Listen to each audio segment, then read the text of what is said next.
my tomb till I made. One hands together. I was breathing but not alive. All my failures I tried to hide. Yeah, it was my till I met you. Here we go. Yeah, you called my name, and I ran out of that grave. Hey, out of the darkness to your glorious day. Hey, you called my name, and I ran out of that grave. Out of the darkness to your glorious day.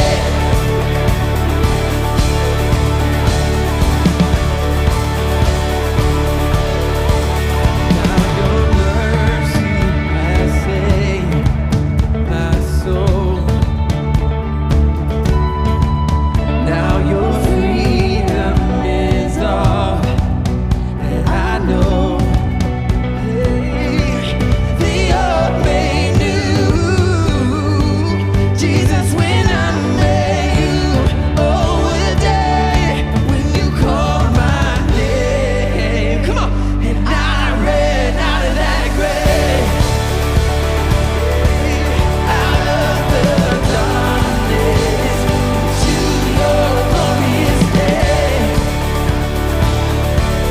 You called my name, and I ran out of that grave. Out of the darkness to your glorious day.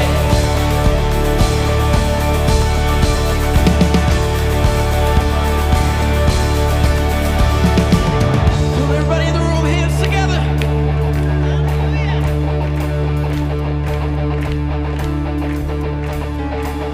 I need rescue, my sin was heavy, my chains break at the weight of your glory. I needed shelter, I was an orphan, and you called me a citizen of heaven. When I was broken, you were my healing, and your love is the air that I'm breathing. I have a future, my eyes are open. Yeah. Here we go. 'Cause when you call my name, yeah, when you call my name, oh, I needed rescue. My sin was heavy, but chains break at the weight of your glory. I needed shelter, I wasn't Lord. Come on, so you called me a citizen of heaven. That's right. When I was broken, you were my healing, and your love is the air that I'm breathing. I have a future, my eyes are open. 'Cause when you call my name, somebody shout it. I ran out of that grave. Out of the darkness into your glorious day. Yeah, you called my name, and I ran out of that grave. Out of the dark, come on, help us out. Into your glorious day.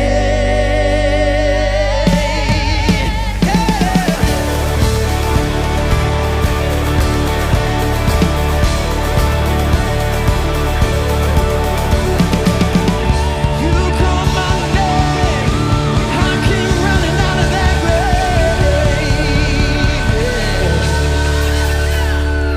All right, church, we're going to slow things down now. As we sing this next song, I invite you to invite God into your heart and take precedence over your life and make him Lord and King of your heart this morning. Would you just sing it with me? Let the King of my heart be the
You're never gonna let me down. You're never gonna let me down. Come on, do you believe that today? Hey, you're never gonna let me down. You're never gonna let me down. You're never gonna let me down. You're never gonna let me down.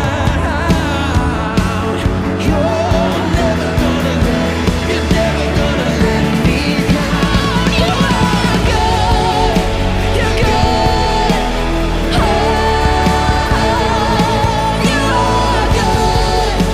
You're good.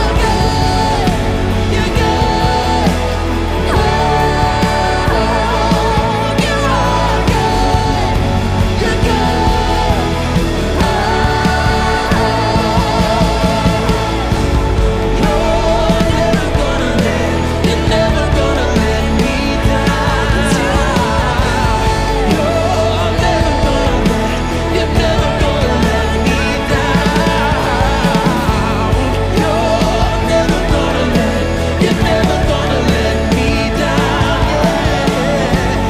You're never gonna let me down. You're never gonna let me down. You're good. You are good, you're good. Oh, sing it with me. You are good, you're good.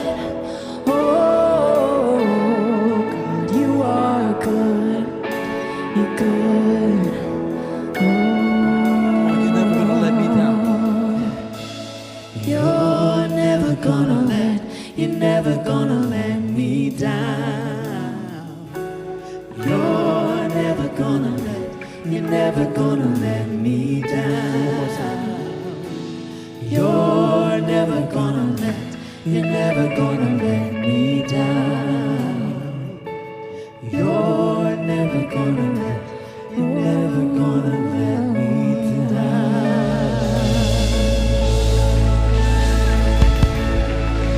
Come on, he never fails us. And we are so glad you're here to Heritage Church. But today you guys can go into conceit. Check out this video.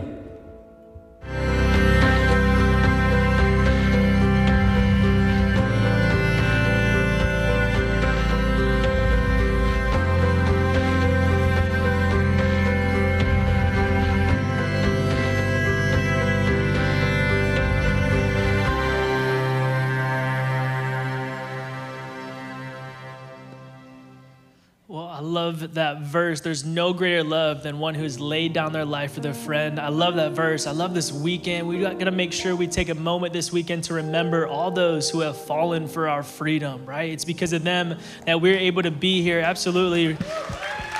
Yes.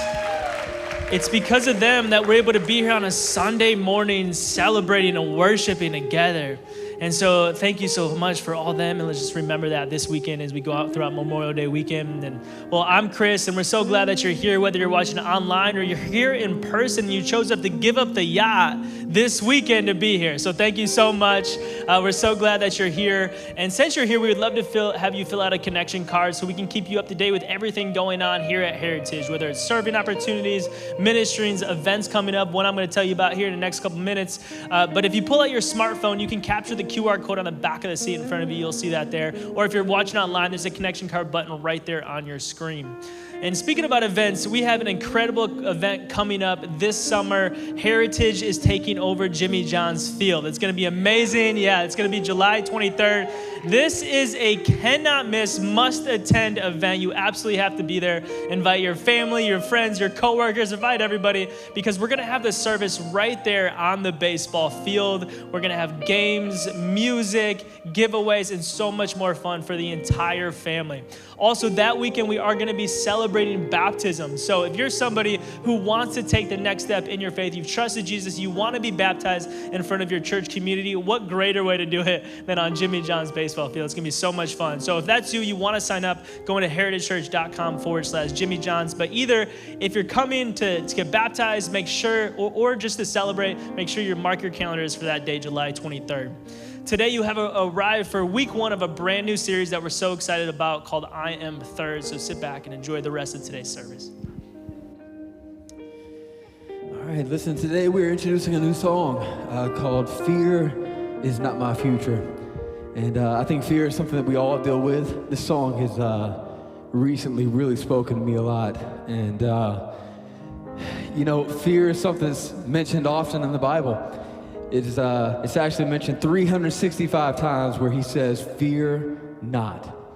365 times. If he repeats it more than once, that probably means it's important. If he says it 365 times, we should probably listen. That's once for every single day of the year that he says, fear not. Come on, can we look at the scripture together? This is Isaiah 41. It says this, do not fear, I am with you. Do not be anxious, I am your God.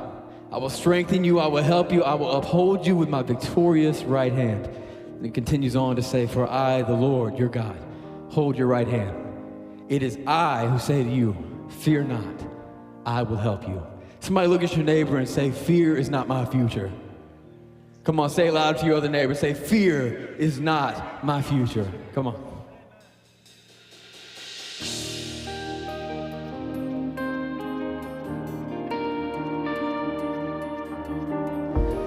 Let him turn it for your favor. Watch him work it for your good.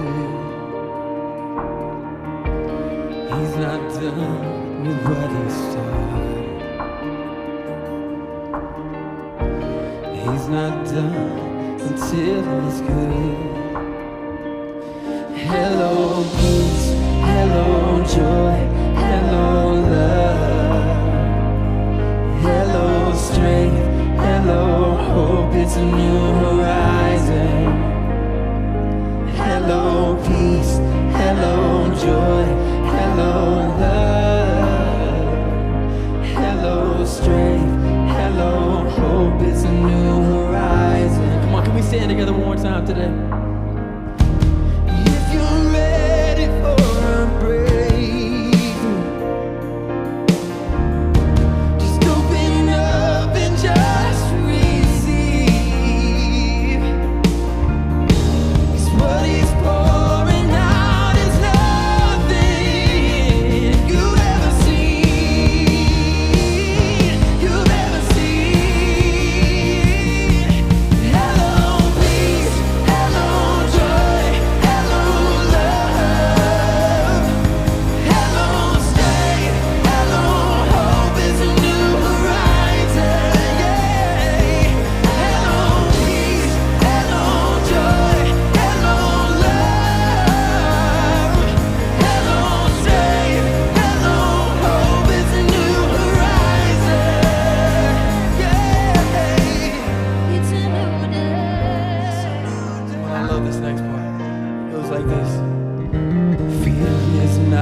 I still have a reason to praise in the midst of my circumstance, in the midst of my situation. Come on, let's join and sing this together.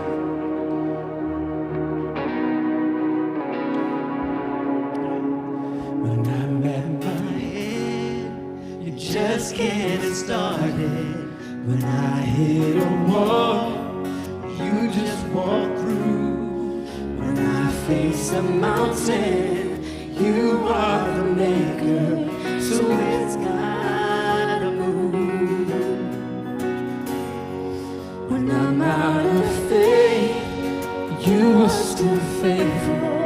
When I'm at my worst, you are still good. And all of my questions, you are the answer. It all points to you. You're the God of the breakthrough. When I'm breaking down, you'll be working a way through. When there's no way out, this one thing I know, you're still on your throne. So whatever I'm feeling, I still got a reason to praise, praise, praise.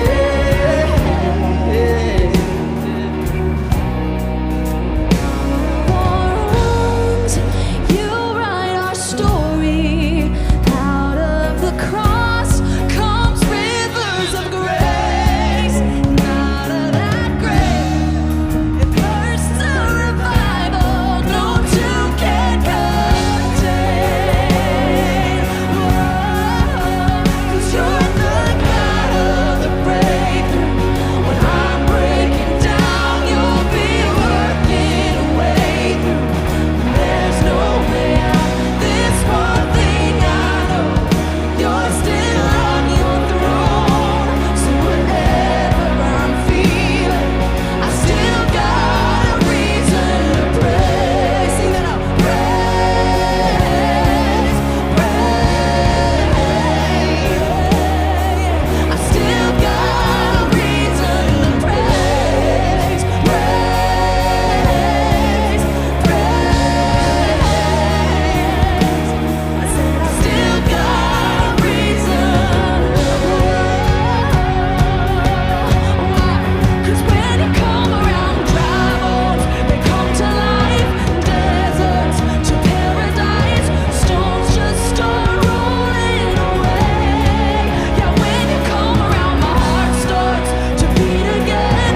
Long stretch to breathe you in, souls just erupt into praise. When you come around dry bones, they come to life. Deserts to paradise, stones just start rolling away. When you come around, my heart starts to beat again. Long stretch to breathe you in, souls just erupt into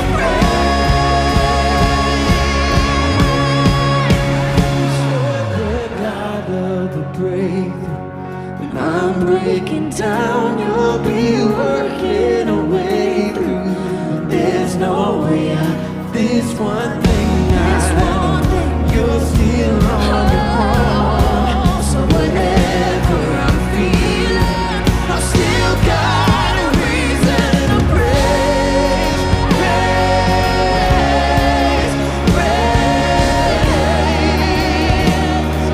I still got a reason to praise, praise your name, praise your name. I still got a reason to praise. You're the God of the breakthrough. When I'm breaking down, you'll be working a way through. There's no way out. This one thing I know, you're still on your throne. So whatever I'm feeling, still got a reason to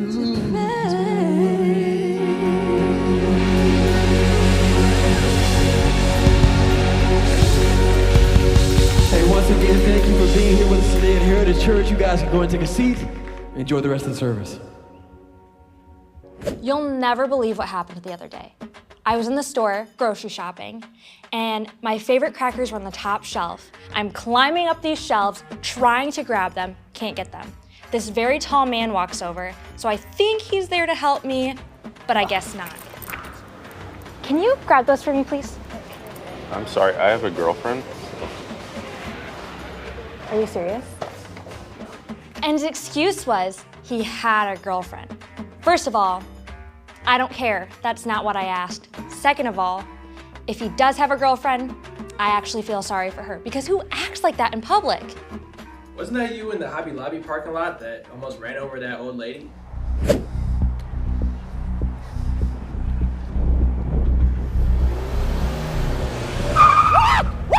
What's the matter with you? I mean, yeah, but she was in the way and I was trying to get to work. I was already late, so she shouldn't have been there.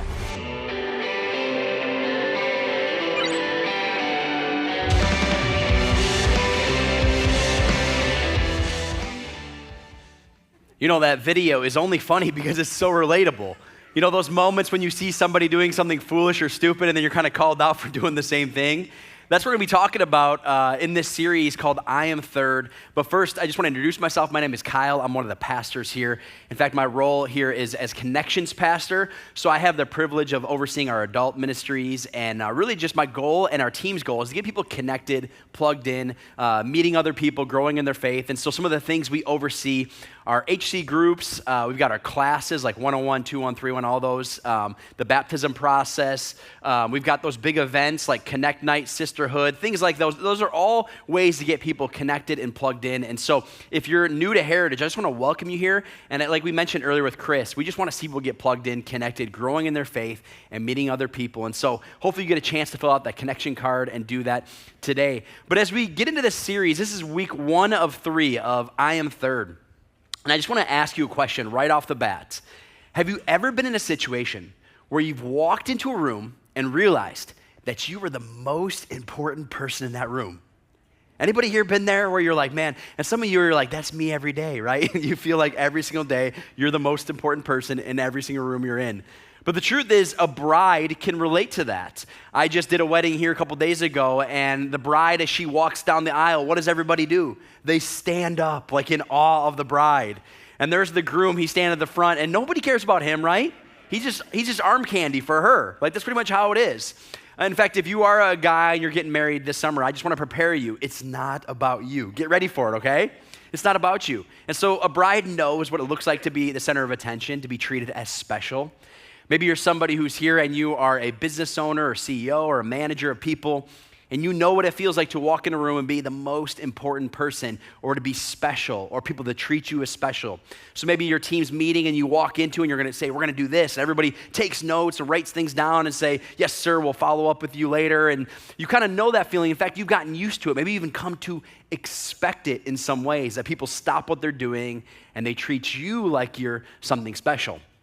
Now, I think for some of us, we don't really mind attention from time to time. We're being treated with special treatment or feeling like we're special. But for others, I bet you probably run from the spotlight when given the chance, don't you? You have those moments where you're given the spotlight, you're given attention, and you run from those moments. And so no matter where you're at on that pendulum there, no matter what extreme you're on, I think all of us can admit in our hearts that there's those moments in life where you're treated special, even just the tiniest bit special. And sometimes we like that. We like that attention. And maybe for some of you even prefer it. For example, who doesn't love going to a fancy restaurant and having people wait on you and take care of you and receive extraordinary customer service? Who doesn't like that? And maybe for some of you, it's like when you go to a hotel, like who doesn't like going to a hotel and having people wait on you or open the doors for you and to feel a little bit special, even just for a moment to feel special? See, a couple months ago, my family and I, we were given a gift of staying at the Detroit Athletic Club for a couple of nights. It's called the DAC, and it's down in Detroit, and it is extremely bougie when you go there. In fact, I found out that when you go there and you want to stay and be a hotel guest or even just attending the Detroit Athletic Club, you, as a guy, you cannot wear jeans in their lobby. You definitely can't wear shorts. You'll get tackled by an attendant if you walk in there with shorts, I'm sure. I didn't try it. I didn't want to mess with that. I'm going to just wear some dress pants. And so we stayed at the DAC, and it was extremely fancy. Walking around there and eating there and all of that stuff. And you just have to know this about me. I'm not used to those type of environments. I wasn't raised to go to all these fancy places. It just isn't something I'm familiar with. I couldn't even tell you the proper etiquette for how to eat a meal. Couldn't even tell you. My wife will tell you when I cut steak, that entire table is going to be shaking. I was never taught these things. I'm a simple man. And then going into ministry, I've been a pastor for 14 years, and I love my job. I love what I'm doing, but not a single person has ever said that they want to become a pastor so they can make the big bucks. It doesn't happen. And so when we were there, it was a little out of my comfort zone. But what I found when I was at the Detroit Athletic Club, we stayed there for 2 nights, and we had a restaurant we went to, and we were walking around the area and checking things out. They had a store, and we went to the store and went to the coffee shop. And then they said, "Hello, Mr. Daubenmeyer, would you like to charge that to the room?" And I said, "Heck yeah, I'll charge it to the room." I wasn't paying for the room, so it seemed fitting. I like that special treatment, you know? And then we go to these restaurants, and they treated us really well. And then they have this whole part of it where they have the athletic club, which is like they have gyms, they have workout centers, they have a pool, a huge pool that was like heated, and it was beautiful. And I go down into the locker room. And they're like, "Oh man, when you go to the locker room, it's like people told me, they're like, man, it's like a special occasion." I go down there and they're like, "Yes, sir, here's 2 towels. We're gonna lead you over to your locker." And so they open the locker. It's this like wood grain locker. You put your stuff in there, your clothes. And then they're like, "When you're done getting ready, you can head over there. We actually have showers over there. We actually give you complimentary shower and shave equipment if you'd like to take that with you. That's for you. That's a gift to you as one of our attendees here, and as one of our guests." And so I go over there, and then I'm checking out the spa that they have over there, a sauna over there. There's a hot tub. When you get out of the hot tub, there's literally like this machine that has like ice cold water. There's an attendant giving you water when you get out. Like, man, it was weird to feel that special and be taken care of that way. And it was an awesome and fun and out of my comfort zone couple of days. And even when I left there, when we left that building, we walked out as several different men in suits opened the doors for us and said, "We hope you had a great time. We'll see you soon." And it's in that moment I was treated like I was special. I was treated as somebody who was important. And the truth is this, we all like those moments where, maybe we feel important, or maybe you're not somebody who needs to feel important, but you just want people to think you're important or think you're special. We live in a culture where we want to post everything so that people can see how important or how special we are.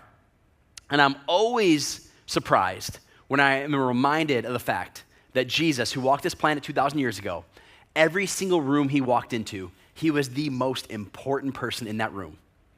Every single room. And yet not a single time did he ever use it to leverage it for his own benefit. We don't see it when he's being cornered and being trapped by people who have questions for him, the religious leaders. He answered their questions, maybe not the way they wanted him to. We don't see him doing that when he's on trial in front of the Romans. We don't see it when he's hanging on the cross. We don't see Jesus using any of that power, any of that special privilege, or the fact that he's important for his own gain. In fact, when Paul was speaking about Jesus in the book of Philippians and writing to the people of Philippi, here's what he actually had to say about it. It's in Philippians chapter 2. It says this. It'll be up on your screen. It says, "Do nothing out of selfish ambition or vain conceit. Rather, in humility, value others above yourselves, not looking to your own interests, but each of you to the interests of others. In your relationships with one another, have the same mindset as Christ Jesus, who, being in very nature God, did not consider equality with God something to be used to his own advantage. Rather, he made himself nothing by taking the very nature of a servant." And I love this verse because Paul is using Jesus as our prime example to value people above yourselves, to value others above yourselves. It means taking the position of lowering yourself and putting the needs, the interests, and the desires of other people above our own. And how difficult is that? In fact, one of the translations that I like to look at from time to time, it's kind of a paraphrase, a modern day translation. It's called The Message, and it came out, 10, 15 years ago. But here's what it has to say in the Message translation. Paul says it this way: "Do me a favor, agree with each other, love each other, Be deep-spirited friends. Don't push your way to the front. Don't sweet-talk your way to the top. Put yourself aside and help others get ahead. Don't be obsessed with getting your own advantage. And then it says, forget yourselves long enough to lend a helping hand. I love that. Forget yourselves long enough to lend a helping hand. Think of yourselves the way Christ Jesus thought of himself. He had equal status with God, but didn't think so much of himself that he had to cling to the advantages of that status no matter what. Not at all.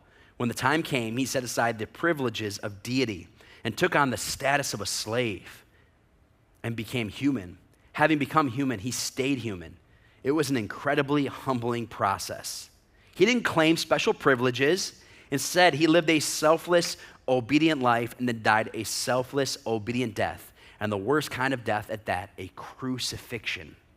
You see, I am always amazed at the humility that we see here in Jesus. See, from the beginning, he was with God. He was right there at the beginning, helping hang the stars and the moon and create humans and create garden, all these things. Jesus is right there.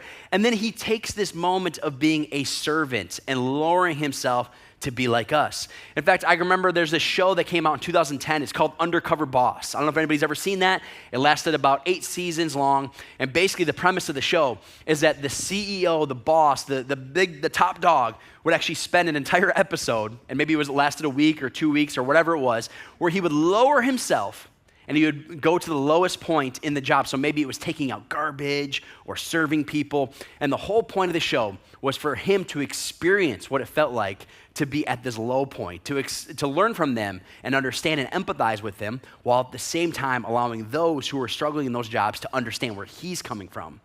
And when I first heard of that show, I thought, oh my goodness, that is the God story, isn't it?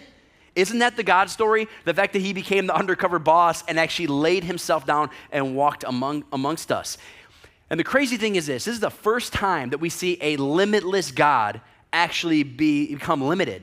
It's the first time a God who had no limits actually limited himself to one space and one time and one body and actually walked this earth. Think about this for a minute.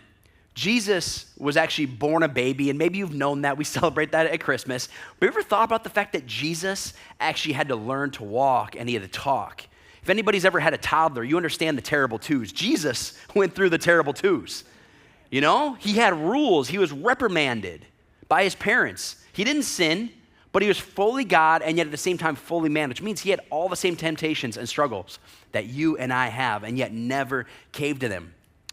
Think about this for a minute. If you've ever had a teenager or currently have a teenager, you know something about Jesus, if you ever raised a teenager, is that Jesus never cleaned his room either, you know? Like, you know those teenagers are like, did you clean your room? Yes. And then you go up there and it's like, what happened up here, you know? That's what Jesus had to deal with. He had to live in that way and experience that. He was somebody who was a carpenter. Think about this for a minute. He built things for a living. The same one who was present with the Creator helping build the Grand Canyon had to build tables and chairs. And if you've ever built a table or a chair, you know how annoying that is. Even with our modern day tools, it's obnoxious to keep those things level. And yet Jesus experienced those things. Not once did Jesus use his power for personal comfort. I don't know about you, but for me, and I was Jesus, right? Put ourselves in that scenario for a minute. Like, how often would you want to sneak away to run to Hawaii, you know? Go surfing somewhere else. Not once did he do that. He stayed planted. In fact, if I were to become God and I'd send myself onto this planet, I'm going in, I would have chosen, you know, a Lamborghini to drive. I would have been born and raised in Hawaii. I couldn't imagine not having, you know, Wi-Fi or a TV or a car. I mean, currently I have a grill at home that has Wi-Fi connected to it. So I could put a steak on, just plug something in, and then it tells me when the steak's done. I can't imagine going back from this, you know? But yet here's what Jesus does. He comes into a time and a space and a place with a teen mom in a place that was seen as kind of shady, and his closest friends betrayed him and left him hanging, and he was killed by his own people. Talk about somebody not using their power for their own comfort or their own gain. That's exactly what Jesus did. See, Jesus, being God, had every right to walk around like a big shot, like a big deal, like something special, like important, self-important. And yet, he never did. In fact, he did this to put things in the proper order and to model this for us. So, if God is first, that makes everyone else second, and I am third. That's what he's trying to model. If God is first, that makes everyone else second, which means I am third. And I think if we're honest about ourselves, this is not instinctive for many of us, right? This isn't natural for us to do. In fact, I think most of us, we want to be first, don't we? We want to be first for the promotion, which there's nothing wrong with getting promotion, nothing like that. But our world tends to revolve around us. We want to be first to get that promotion. We want to be first to get on the plane. We want to be first on everybody's priority list. We want to be first out to the parking lot after this guy's done talking, right? I know who you are. I understand. I've seen it every week. Jeff and Chris are talking, and you're like, okay, he's about to pray, and we're going to get up as soon as he's done praying. And then he closes his eyes, and you get up and you run away. Like, we all want to be first, right? And so, in fact, we live in a me-first culture, don't we? I can't tell you how many times watching shows or movies, or even in conversation with people, you hear people say, man, you do you. Whatever makes you happy. If it doesn't serve you, let it go. But the truth is, from the beginning, we have to replace that mindset. That's what God tells us to do, replace that mindset. In fact, what he's talking about isn't for a particular set of circumstances. It means I am third always. I am third in everything. It means every single day, I need to remind myself that in every circumstance, in every interaction, in every relationship, at work, in my home, when I come to church, that God is first, others are second, and I am third. And it wasn't just the Apostle Paul who actually spoke about this. In fact, Jesus himself actually talks about this concept. And in the church world, we know of this as the greatest commandment. And maybe you've read this before. I've read this many times, but I hope that today this falls fresh on you because this has potential to blow your mind. Because at the time, this was a completely new revolutionary idea.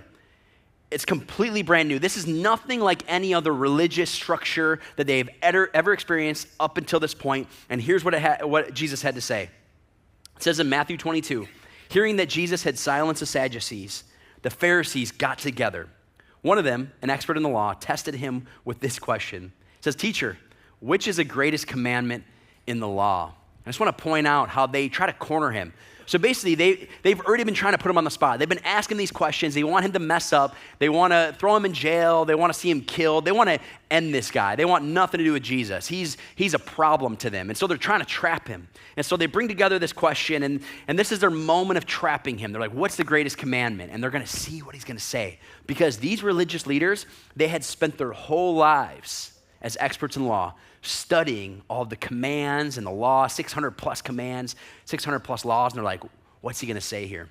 And his first response, it kind of blows your mind because it's almost like a Sunday school basic 101 answer. Here's what he has to say. Jesus replied, love the Lord your God with all your heart and with all your soul and with all your mind. And right then they're like, oh, basic, easy answer. Good job, Jesus. You did good.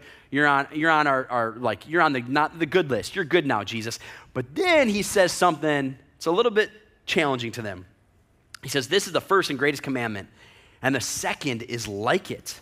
Love your neighbor as yourself. All of the law and the prophets hang on these two commandments. Now that verse there where it says, and the second is like it, some of the other translations say it's equally important. The second one is equally important. So it's basically saying that like loving God and loving your neighbor has equal importance. And this was mind-blowing. You have to understand, in that day and age, that was a mind-blowing concept to them. Because up until that point, loving God and have a relationship with him was a strictly vertical orientation. It's, are you right with God? Are you good with God? Have you obeyed the laws? Are you good? Then we're good. This is the first time we see it going almost horizontally, where it's like love God vertical, but it's a horizontal, where the people around you actually matter. You see, something you may not know is back in that time, people could do all kinds of bad things. For example, they would speak down to women, they would abuse others with power, they would marginalize people of other races and cultures, but as long as they were fine with God, as long as they sacrificed enough or followed the commandments, then they were good. This was like every major religion and every century up until this moment in time, until Jesus comes along on the scene. In fact, when it says the law and the prophets hang on these commands, I think if Jesus had a screen, I'll show it in a second, but this is something I saw a pastor in Georgia named Andy Stanley actually shared about this concept when it says love God, love your neighbors. This is what he had to show. Let's show it on the screen here. He said that when it says all the laws hang on these these two commands. So basically what it would show is it'd be like, if you're reading the Old Testament, if you get caught and stuck up in the laws and do this, don't do that, all of it hangs on these two commandments, is to love God and love your neighbor. So if you find yourself in the book of Isaiah and you're stuck, you're lost, you're confused, go back to these two commandments. If you find yourself in Daniel, you're like, what do I do with this? What do I do? It's like, is it loving God and is it loving your neighbor? It all falls on those two commands. And it's interesting because all those commands, 600 plus commandments, it was reduced for the very first time to two, loving God and loving your neighbor. And you can just imagine the experts in the law who have spent their entire lives measuring their success with God based on these commandments and measuring everybody else who did what, who didn't do what. All of a sudden they see that and their mind is blown because they thought it was about all of those things. When Jesus is like, are you loving God? Are you loving your neighbor as yourself? In other words, and this is the big idea for today, is that love for God is best illustrated, demonstrated, and authenticated by love for others. Love for God is best illustrated, demonstrated, and authenticated by love for others. So that means if you love God, great. It has to be love that outflows from that. I can remember in 2016, I had the privilege of taking some students and some leaders in a high school trip down to Nicaragua. Nicaragua is the second poorest country in the Western Hemisphere. The poverty they live in is absolutely devastating. It's just walking through there, it really opens your eyes up to the way a lot of the world lives. But we went there with some students. There were 16 high school students and about 5 adult leaders. And we were there, and one of the days we had the chance to go help out a local village. And they said, hey, we're going to send you into this place, but don't be alarmed. Just want you to know this is a dump. This is a garbage dump. We're going to send you there, and your goal then is to go there and help people find resources, go through the garbage, help them with plastic and other things like that they can either sell or use in their home. And I was like, okay, I wasn't fully prepared. We get there, I mean, there's acres upon acres, as far as the eye can see, of just garbage and people's homes among the garbage and kids and families running around and elderly and young and babies all running around this garbage dump and vultures and cows and horses and stray dogs and I mean, it was way out of my comfort zone. And I remember they said, hey, we want you to go look through this garbage. And I remember just being in there and just having a moment, just walking through and my knees, just felt like light. And I felt like I was going to pass out because I'm like, what? This is the way people are living. And here's the thing, I wouldn't normally go through and jump through the garbage to look for things, but it was a love that I had for these people and the love of God through me that allowed me to step out of my comfort zone, what I wanted to do in order to serve them. And over the next couple of days, we actually were leading a kids camp. So it was 3 days, 3 nights, overnight with these kids. And it's crazy to think, but the parents there, they would send their kids onto a bus and say bye to them for 3 days and 3 nights. Some of you, that sounds like heaven, right? You're like, send them away. But there was like 3-year-old to 13-year-olds there. Like, it was crazy. But I think they just thought this was a chance for something new and something different. And so what we did is we planned songs, we planned games, we planned activities, and hung out with the kids all day, all long, singing to Jesus, teaching about Jesus. And it was incredible. It was life-changing. In fact, our HC Youth Director, Connor Mead, was a student on that trip with us that time, and it was awesome to have him there. But these students and these leaders were just showing so much love to these kids that they had never met before.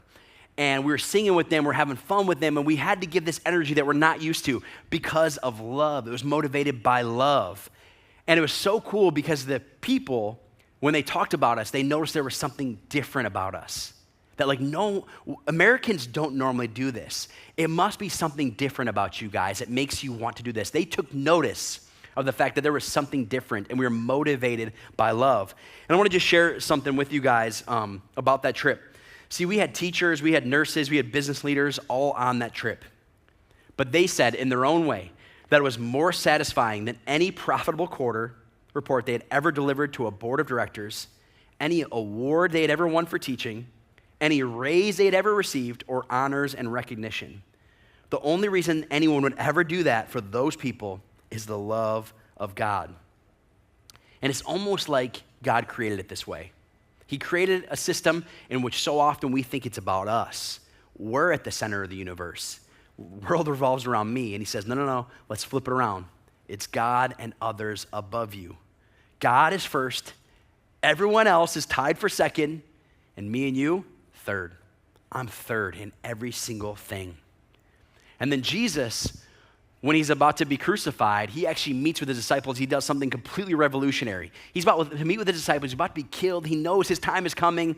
And he gives them a command of what to do and a new charge of what they're going to do.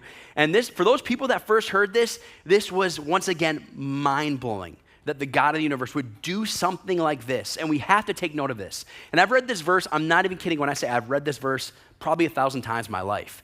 And there's one section that just stood out to me so much this past week that I hope that stands out to you. But keep in mind, Jesus is about to be crucified. He brings his disciples together for something called the Last Supper. He has a meal with them. He's predicting his death. They think he's crazy or lost his mind. They're like, what is happening? And one of the things he did was he actually washed his disciples' feet.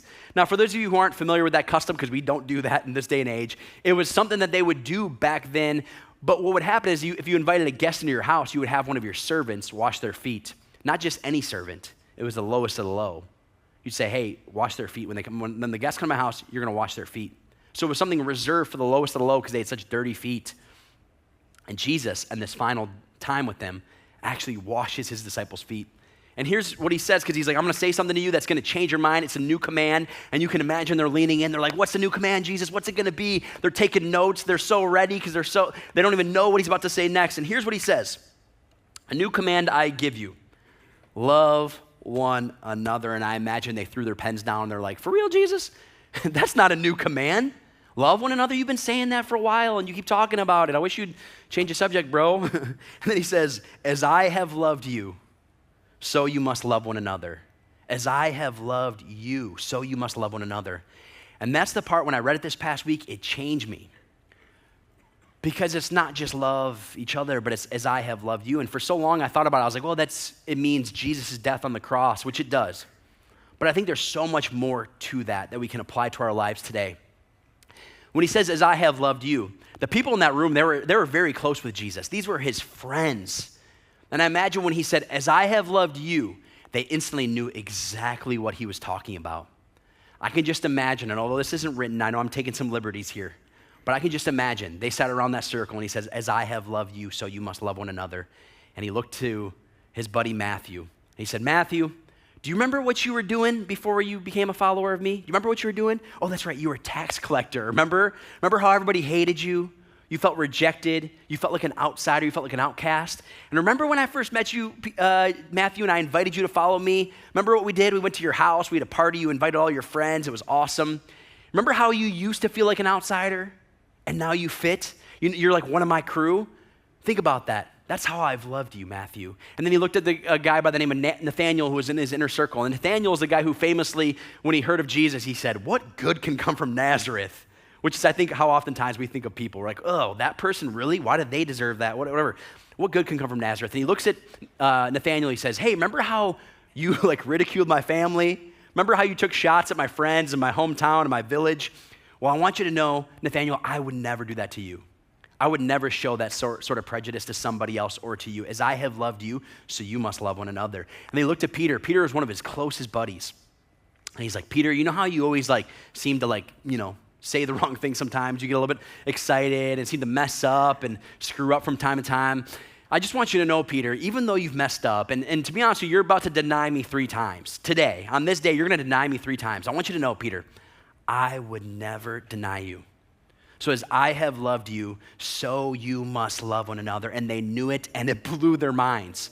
This wasn't average, everyday kind of love. This was love that revolutionized the world. And then he continues on in this verse. And he says, by this, everyone will know that you are my disciples if you love one another. And my friends, that is the part that stands out. It's by this, everyone will know that you are my disciples. Not based on how you vote, not based on what you share on social media or all those types of things that we think matter. And I'm not saying those things are bad, but all the things that we think show that we're Christians, he's like, no. By this, the world will know that you are mine. What? If you love one another. That's the very thing that sets you apart from anybody else. And when he shared this concept, it blew their minds because compared to the laws they'd grown up with and all those commandments, all the things they had to do, it was way less complicated and way more demanding. This was way less complicated and more demanding because in that world, they always ask the question, what does love require, or what does the law require of me? When faced with a moral situation, what does the law require of me? And in this moment, we're reminded to ask the question, what does love require of me? And oftentimes, that's the most demanding thing. Is it not to know what the rules say or how to follow the rule book? It's like, what does love require of me? It means looking at situations with friends, family members, enemies, coworkers that you like, coworkers that you don't like, your spouse, your siblings, your kids, and saying, what does love require of me? It changes everything. And not just your average everyday love, but loving people as Jesus chooses to love us. As he has loved us, so we must go and love other people. As we go to close here and wrap up, I want to share just a final thought with you guys, okay? One of the really cool things we do here at Heritage is every year we sit down and we get this creative brainstorming thing that Chris Zarbaugh, our teaching pastor, leads. And we submit series ideas of messages we want to talk about or things we think our church needs. And he'll usually take all those ideas, we present them, he prays over them, and then we kind of roll out what we're going to be talking about for the year. And there's some changes from time to time, but that's kind of how we do it. And it's funny because this is a concept I put together, this idea of I am third. It was a 3-week series, which we're going to continue on with in the future. But it was my idea. And it's so funny because the fact that this was my idea, I am third, you would think that it's because I've like mastered this, right? Like you'd think it's like, oh, he must have this figured out. I can be honest with you, I do not have this figured out at all. In fact, the fact that I wrote this is because I'm challenged by it. I struggle with this every single day. So if you walk in here and sometimes you think that the world kind of revolves around you and there's no hope for that, you're like, this is just kind of how I am. I want you to know you're in good company, that we don't have it all together. I don't have it all together. I'm the type of person who oftentimes wants to go first, and I want to win and I want to achieve, and those aren't bad things at all. But I think we're missing the point when we begin to believe that the world revolves around us. It's God first, it's others second, I am third. And so, final thought here. If you're watching at home from your lake and you're about to start grilling and you're waiting for me to just shut up so you can like go grill those hot dogs, and you're probably Googling what that Wi-Fi grill I had is. Yes, it's called Traeger. It's amazing. Those of you here who want to rush out to the parking lot, chill for just a second. Because really the reason why I wrote this is not just for me. I wrote it for us as a church. Because I started to wonder, what would it look like if we actually embrace this idea? And it wasn't just some nice thought that we hear and we leave and we're not changed by. But what if it actually became our mission statement? What if this actually became our motto? What if this actually became a part of our identity? When people saw us, they said, man, there's something different about that person. I don't know what it is, but their life is not about them. They're always thinking about other people. What would it look like if you went to work and your motto was, I am third? Guarantee you, your coworkers would notice a difference. What if at home with your spouse, what if your motto was, I am third? What if your life mission was to outserve your spouse? My friends, if we did just that, the divorce rate would start to plummet. It really would. If we start to outserve our spouse, what would it look like on a day-to-day basis, even with our generosity and how we view money, if we just said, God, I am third. I'm trusting you with my finances, and I want to be generous, and I'm third in this. And then ultimately, what would it look like if we, the church, could be known as people who are different, that we're third? What if outside these walls, they saw something different in us? We weren't like everybody else. What if when we go on Shaner Road, we're more patient than the rest of the drivers, you know? Whew, give me that one. What if when you go to the restaurants locally, they're like, man, I don't know, those people tip better than anybody else in the area. I don't know what it is, those Sunday tippers are the best, which, by the way, historically has not been proven true. Not here, but across the country. What if they saw something different in us and they said, man, I don't know what it is, but I'm hearing that they're Christians, that they're Christ followers. What if we did that? Because ultimately, that's what Jesus did. He came, he was selfless, he died, and it changed the world forever. Now he's given us the torch and saying, now you guys can change the world forever. He believes in us. He believes in you. He believes in me.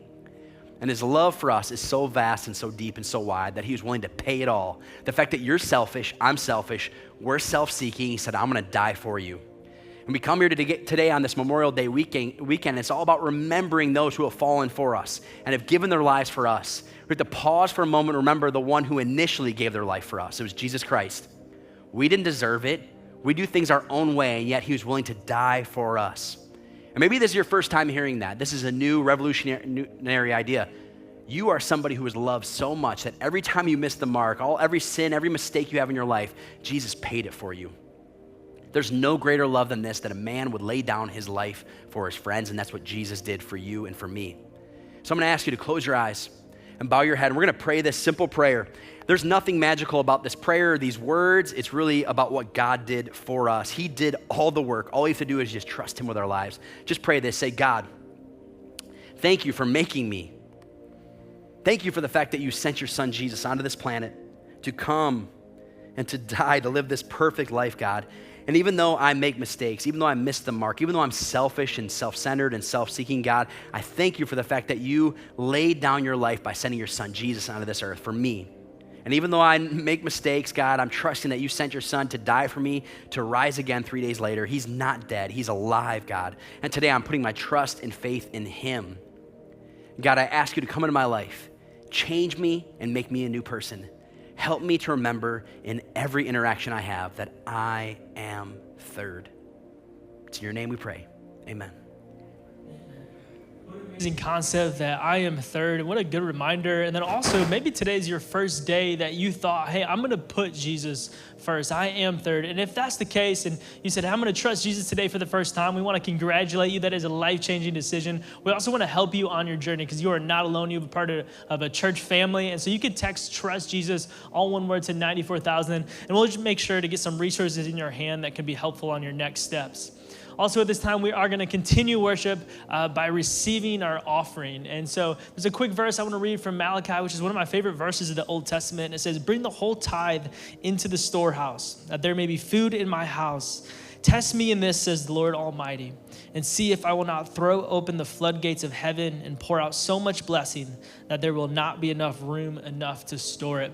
I love that. Continues with this concept of like the money's not ours. We are second, we are third, and God's first, and we're giving him back with the financials that he's provided us with. So if you choose to give and you're watching online, just click that Give Online button. Or if you're here in the room, you of course can use the Heritage Church app, or there's giving kiosks in the back of the room. But however you choose to give, we just want to say thank you so much for partnering with us on this mission to reach others for Christ and to train them to serve him. If you're somebody who has said to yourself before, hey, why am I the way that I am? I know I've said that to myself plenty of times. Or how has God designed me uniquely to serve other people? We have a class coming up called 301. We have classes from 101, 201, 301, and 401. But 301 is all about how God has uniquely designed you to serve and to reach other people and to serve his church and his kingdom. And so our next class for 301 is June 4th, next Sunday. We would love to invite you to be a part of it and to learn more about yourself and how you can be a blessing. So other than that, thank you so much for tuning in, guys. If you're here in person, just like Kyle said, making sure we are acting as I am third as we cross Shaner, hang a quick right, that'd be super helpful. And if you are looking for prayer, we'll have our prayer team up in the front. Have a great Memorial Day weekend, guys. We'll see you next week.